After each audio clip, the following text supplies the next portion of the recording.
Yun know, good day and welcome back sa channel natin. Sama natin si paring Senny, tsaka si Jugs. And magsasayig tayo ng lalagyan natin sa itong tubular. Ang gagamitin natin fiber cement. Ayan, yung sasayig natin same as yung sinayig namin dito sa unang itong kubo. Ayan, fiber cement din ang galatag ko dito kasi ito isisilbi itong rooftop. Kaya tayo tapos na kasi yung ito yung tubular. Ayan, fiber cement na ilalatag natin para ano siya, kahit bilad sa ulan, sa init, kasi pagka yung mga plywood, yung mga 3/4 medyo mabilis siya mabubulok. Ito kasi yung sisilbing rooftop. Ayan, tapos ito paglalatag natin, lalagyan ko tong sealant dito. Bukod pa siya doon sa magiging sealant, doon sa gap yung between nung dalawang fiber cement, sealant para magsisilbing adhesive na rin. Then the same time, hindi sumuot yung tubig dito sa ilalim nito. Kasi nga ito, wala siyang bubong. Ito yung magsisilbing kumbaga rooftop na siya. Ayan, tapos ang gagamitin natin na pang ano sa kanya, pang dikit is Tex black screw. Ayan, ito, black screw na 2 inches. Kasi nga, yung kapal ng ating fiber cement is ano na, 3/4, kaya 2 inches na pambakal. Ayan.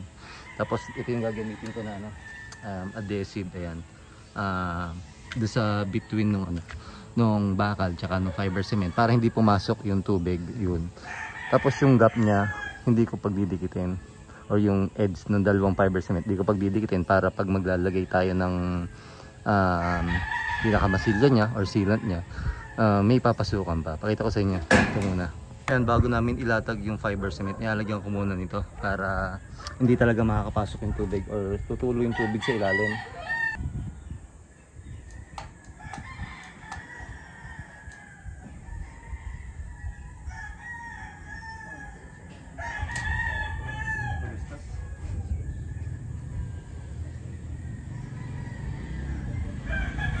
Dito yung problema sa mga natin, hindi paklas ulit. Isa muna sa una. Ito ba gagawin yung bubong? Oo. Rooftop to. Walang isang bubong pa.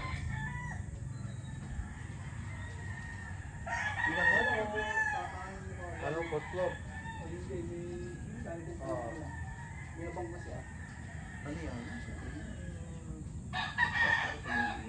Nakalatag na yung isa namin. Bali ganito yung mangyayari sa kanya kapag naglagay kayo ng sealant, para kumbaga silyado talaga. Yan, no? Nahulog ako. Lenga. Ayan, bali ganyan, no? Para hindi pumasok yung tubig. Yun, no? Tapos yung susunod naman lalagay natin dito. Paglagay natin yan, may gap yan para pag nagmasilya tayo sa pagitan itong board, makakapasok yung masilya. Ayan, baga masisiksik siya masilya, yung tubig walang dadaanan. Sa paglalagay naman ito, ng pagpipix naman ito gamit yung black screw, binubutasan ko muna siya nito. Ayan, pero hindi ko siya sinasagad hanggang ilalim ng fiber cement board, pero hindi sagad, yung bagang lumubog lang tong head or ulo ng ating black screw. Then ayan, nabutasan ko na, tapos lilinisin ko siya. Kailangan matanggal yung gabok, tapos pag nawala na yung pinaka gabok ng ating pinagdrillan or pinagbarinahan, lalagyan ko ng konting sealant. Yan. Yan. Ilagyan ko na siya ng sealant, guys. Yan. Tsaka ko ilalagay itong ating itong black screw. Yan. Tsaka ko siya didrill. Yun na. Tapos punasan natin yan. Ang purpose nun, para yung tubig hindi sumuot dito sa gap ng ating itong ating black screw. Tapos pantay siya. Then pag minasilyahan ko siya, matatakpan ito. The same time, pantay siya, flat na flat, walang nakauslit na screw. Tapos nakita nyo yung gap natin. Ayan, yung ating gap dito, ganyan kalaki yan. Kaya ganyan kalaki yan yung gap natin dito, kasi para sumuot maigi yung ating yung ating masilya. Gagamitin ko naman masilya dyan, hindi itong sealant. Gagamit kasi yung sealant, yung dalawang run natutuklap yan, umaangat kasi ito exposed sa ulan, init. Gagamitin ko naman itong polytop kasi nga may movement dito, gumagalaw lagi. Yun, para maiwasan na rin natin na mag-crack. Ayan. Popolytop ko to. Tapos, pagkatapos ko itong i-polytop, tsaka ako siya ipa-primer. Kumbaga, mas saladuhan mismo talaga yung yung ating masilya, tsaka itong gap na to. Kaya ganyan kalaki ang gap na yan para mas pumasok yung masilya. Kasi kung yung gap natin, kumbaga kung magkadikit na walang gap itong ating fiber cement board, ang mangyayari dyan, yung lalagay nating masilya or yung polytop, ito lang ibabaw yung malalagyan, hindi susuot yung ating masilya. Yun yung mangyayari, minsan matutuklap or matatanggal siya, lalo na nalalakaran ito, yun, pwede siyang matanggal kasi nga hindi kumapit or hindi pumasok hanggang sa loob yung masilya natin, mahuna yung pagkakakapit niya. Ayan, linisin ko lang siya. Tapos pag narinis natin, tsaka natin lalagyan ng masilya yung loob. Sa paglalagay nitong polytop, huwag nyo titimplahin isang buong lata tapos lalagyan nyo hardener. Kailangan maglagay lang muna kayo ng yung kaya nyo lang ipahid sa loob ng ilang segundo, hindi minuto ha, kasi pag nilagyan nyo na ito ng hardener, itong ating resin yan, mabilis na yung matutuyo o titigas. Bawa, ganyan lang kadami. Tapos, yung ating hardener, konti lang. Medyo dadamihan. Yan, ganyan lang kadami.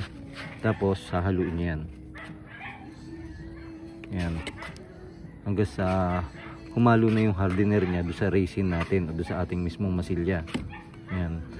Sabi ko nga sa inyo, huwag nyo dadamihan yung halo nyo o yung timpla nyo.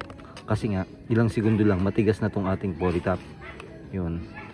Pagka ganun, hindi nyo kayang ipahid lahat. Sayang lang yung polytop or matutuyo agad. Ayan. Ganyan.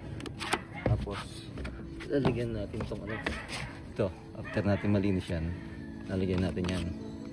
Kailangan.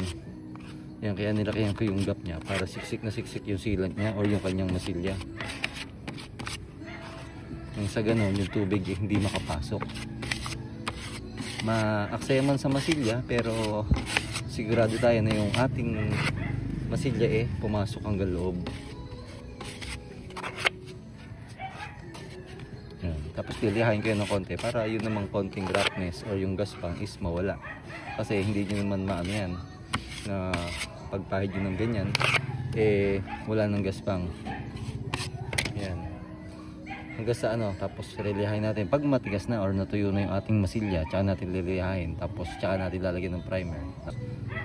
Lalagyan ko rin siya ng pintura na na pwedeng expose sa ulan at init, na magsisilbing dito sa ating yan, dito sa ating sahig. Yan, sisilbing waterproofing na rin.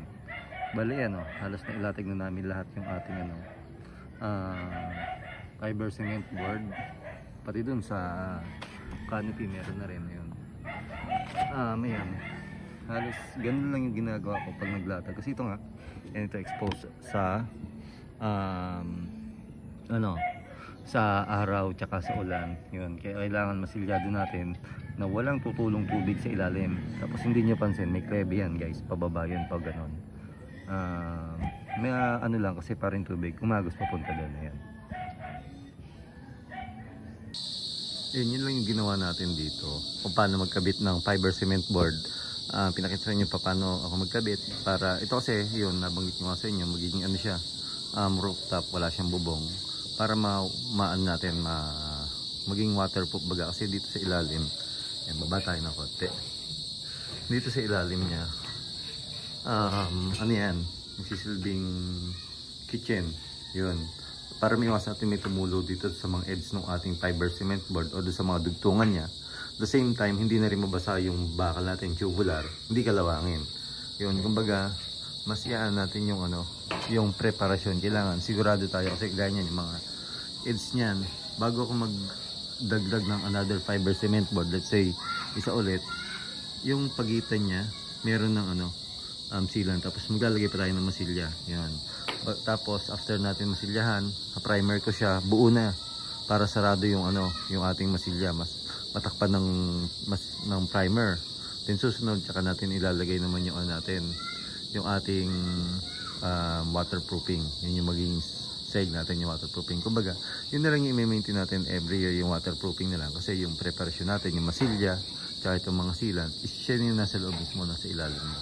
Yan, next naman, ito lalagay ko naman yung yung railings niya. Tapos ito nga palang step natin. Yan ako, nalagyan ko din ng fiber cement board. Lahat ng step. Tapos direct siya. Tapos ito makapal yung plastering nito. Gawa ng nangyari sa kanya. Magmumukha siyang floating stair. Or para siyang nakalutang. Ating hagdan. Gagawin ko dyan. Kasi pag may ilaw yun. Tapos lagi natin ilaw guys. Pakita ko rin yung abang paano mag-wiring nitong nung stair natin. Yun. Kumbaga, binidyohan ko na yung paggagawa nitong kubo natin. Kasi nga, may mga nagre-request sa ating kumpa na video ko na step by step doon sa paggawa nitong ating kubo, paggagawa nitong kubo natin. Ayan. Sana po nagkaroon ko ulit yan ng idea din sa video natin to at maraming salamat po muli sa inyong lahat sa walang sawang pagsuporta sa mga video natin. Stay safe guys and God bless po.